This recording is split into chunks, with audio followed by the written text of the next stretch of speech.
ಇದು ಮಾತ್ರ ಬಹಳ ಕಾಮಿಡಿ ಆಗಿದೆ ಅಂತ ಹೇಳ್ಕೋಬೇಕು.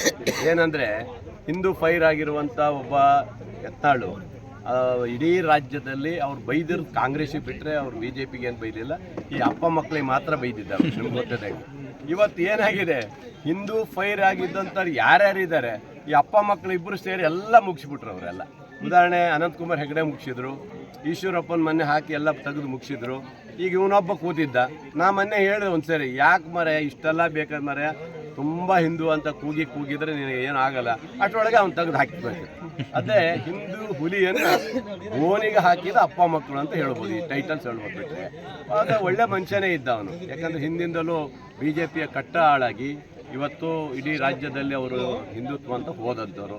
ಯಾವ್ಯಾವ ಪಕ್ಷದಲ್ಲಿ ಹಿಂದುತ್ವ ಅಂತ ಹೋಗಿದ್ದಾರೆ ಇವತ್ತು ಅವ್ರನ್ನೆಲ್ಲರನ್ನೂ ಮೂಲೆಗುಂಪು ಮಾಡಿದ್ದು ಇದೇ ಅಪ್ಪ ಮಕ್ಕಳೇ ಮಾಡಿದ್ದಾರೆ. ಹಾಗಾಗಿ ಇಲ್ಲಿ ಯಾವುದೂ ನಡೆಯೋದಿಲ್ಲ ಅಂತ BJPಯಲ್ಲಿ ಗೊತ್ತಾಗಿದೆ.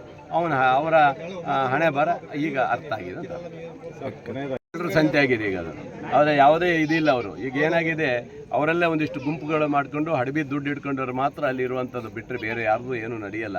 ಏನಾಗಿದೆ ಇವತ್ತು ಅವರಿಗೆ, ಇವಾಗ ಯಡಿಯೂರಪ್ಪ ಹಡಬಿ ದುಡ್ಡು ಮಾಡಿದ್ರಿಂದ ಅವ್ರ ಮಕ್ಕಳು ಇವತ್ತು ಇದು ಮಾಡ್ಕೊಳ್ಳೋಕೆ ಬಂದಿದ್ದು, ಅಧ್ಯಕ್ಷ ಆಗಿ ಬಂದು ಬಿಟ್ಟರೆ ಬೇರೆ ಯಾವ ಉದ್ದೇಶದಿಂದ ಇಲ್ಲ, ಇವತ್ತು ಯಾವ ಇದರಿಂದ ಬಂದವರು ಎಲ್ಲ ಅಲ್ವಾ. ಅದರಿಂದ ಏನಾಗಿದೆ, BJP ತತ್ವ ಸಿದ್ಧಾಂತನೂ ಉಳಿಸ್ಕೊಂಡಿಲ್ಲ, ಎಲ್ಲ ಕಳ್ಕೊಂಡು ಹೋಗಿದ್ದಾರೆ ಇವತ್ತು ಅಲ್ವಾ. ಹಂಗಾಗಿ ಈಗ 66 ಸೀಟಿಗೆ ಬಂದಿದ್ದಾರೆ ಅವರು ಅಲ್ವಾ. ಹಿಂದುತ್ವ ಅಂತ ಕೂಕೊಂಡು 66 ಸೀಟಿಗೆ ಬಂದಿದ್ದಾರೆ. ಪಾಪ ಈ ಹಿಂದುತ್ವ ಅಂತ ಕೂಕೊಂಡ್ರೆ ಈಶ್ವರಪ್ಪ, ಯತ್ನಾಳು, ಅನಂತಕುಮಾರ್ ಹೆಗಡೆ ಮೂಲೆ ಗುಂಪಾಗಿ ಹೋಗ್ಯಾರ ಈಗ.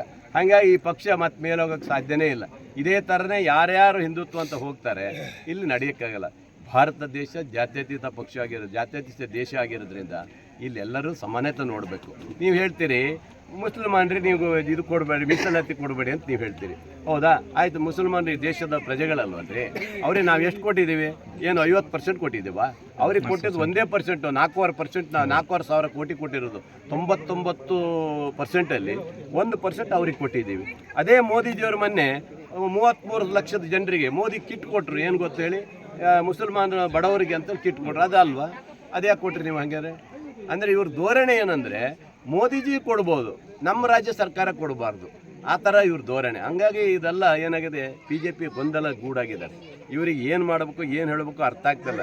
ಇವ್ರಿಗೆ ಯಾವುದೇ ಕೆಲಸ ಇಲ್ಲ. ಈ ಕೆಲಸ ಇಲ್ದಿರೋದ ಇವ್ರಿಗೆ ಕಿರ್ಚಾಟ ಇವೆಲ್ಲ ಮಾಡ್ತಾ ಇದ್ದಾರೆ. ನೀವು ಸ್ಟ್ರೈಕ್ ಮಾಡಿರಿ, ಮೋದಿಜಿಯವ್ರು ಮೊನ್ನೆ ಕೊಟ್ರಲ್ಲ 33 ಲಕ್ಷ ಜನರಿಗೆ, ಇವತ್ತೇನು ರಂಜಾನ್ ಕಿಟ್ ಕೊಟ್ರಲ್ಲ, ಅದಕ್ಕೆ ನೀವು ಸ್ಟ್ರೈಕ್ ಮಾಡಿದ್ದೀರಾ? ಯಾರ್ರಿ ಕೊಟ್ರ? ನೀವು ಸ್ಟ್ರೈಕ್ ಮಾಡಿದ್ದೀರಿ? ನೀವು ನಾವು ಕೊಟ್ಟರೆ ಯಾಕೆ ಸ್ಟ್ರೈಕ್ ಮಾಡ್ತೀರಿ? ಅಂದರೆ ಈ ಥರ ಧೋರಣೆ ಇದೆ. ಮೋದಿಜಿಯವರೇ ಹೇಳಿದ್ದಾರೆ, ಬೇಟಿ ಪಡಾವೋ ಬೇಟಿ ಬಚಾವೋ ಅಂತ ಹೇಳಿ ದೇಶದಲ್ಲೇ ಕಾನೂನು ಇದು ಮಾಡ್ತಾರೆ ಅವರಲ್ವಾ.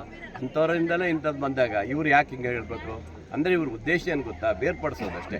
ನಾವು ಏನೇ ಕೊಟ್ಟರು ಬೇರ್ಪಡಿಸಿದ್ದಾರೆ. ನಮ್ಮ ಕಾಲದಲ್ಲಿ ಕಾಂಗ್ರೆಸ್ ಸರ್ಕಾರ ಇದ್ದಾಗ, ಹಿಂದೆ ಇದ್ದಾಗ ನಾವು ಕೊಟ್ಟಿದ್ದು ಬರೀ 300 ಕೋಟಿ ಕೊಡ್ತಿದ್ವಿ ನಾವು. ಯಾರಿಗೆ? ಮುಸಲ್ಮಾನರಿಗೆ ಕೊಟ್ಟಿದ್ದು 300 ಕೋಟಿ. ಇದೇ ನಮ್ಮ ಯಡಿಯೂರಪ್ಪನವ್ರು ಮುಖ್ಯಮಂತ್ರಿ ಆದಾಗ 1,000 ಕೋಟಿ ಕೊಟ್ಟಿದ್ದೀವಿ ನಾವಲ್ಲ. KGP ಕಟ್ಟ 10,000 ಕೊಡ್ತೀನಿ ಅಂತ ಹೇಳಿದ ಇದೇ ಯಜಮಾನ, ಯಾರು? ಯಡಿಯೂರಪ್ಪ. KGP ಬರಲಿಲ್ಲ, ನಾನು ಗೆಲ್ಲಿಸ್ರಿ ನಿಮಗೆ 10,000 ಕೋಟಿ ಕೊಡ್ತೀನಿ ಅಂತ ಮುಸ್ಲಿಮಿಗೆ ಹೇಳಿದ್ದ. ಅವ ಟೊಪ್ಪಿ ಹಾಕೊಂಡು ಒಂದು ಕಡಗ ಹಾಕೊಂಡಿದ್ದ. ಈಗ ನೋಡಿ ಅಪ್ಪ ಮಕ್ಕಳು ಹೆಂಗೆ ಮಾತಾಡ್ತಾರೆ ಈಗ, ಹೌದಾ? ಹಾಗೆ ಧೋರಣೆಗಳು ಇರ್ತಾವೆ.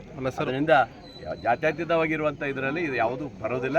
ಮುಸ್ಲಿಮ್ಸಿಗೂ ಕೊಡಬೇಕು, ಕ್ರಿಶ್ಚಿಯನ್ರಿಗೂ ಕೊಡಬೇಕು, ಜೈನರಿಗೂ ಕೊಡಬೇಕು, ನಮ್ಮ ಹಿಂದೂಗಳಿಗೂ ಎಲ್ಲರಿಗೂ ಕೊಡಬೇಕು. ನಮ್ಮಲ್ಲಿ ಸಮಾನತೆ ಇದೆ, ಅದು ಯಾವುದೂ ಇಲ್ಲ. 4,09,500 ಕೋಟಿ ಎಲ್ಲ ಜಾತಿ ಧರ್ಮ ವರ್ಗ ರೈತರಿಗೆ ಎಲ್ಲರಿಗೂ ಕೊಟ್ಟಿದ್ವಿ. ಇದೇ ಸಮಾನತೆ ಹಕ್ಕು ಕೊಟ್ಟಿದ್ದೀವಿ ಅಷ್ಟೇ. Thank you.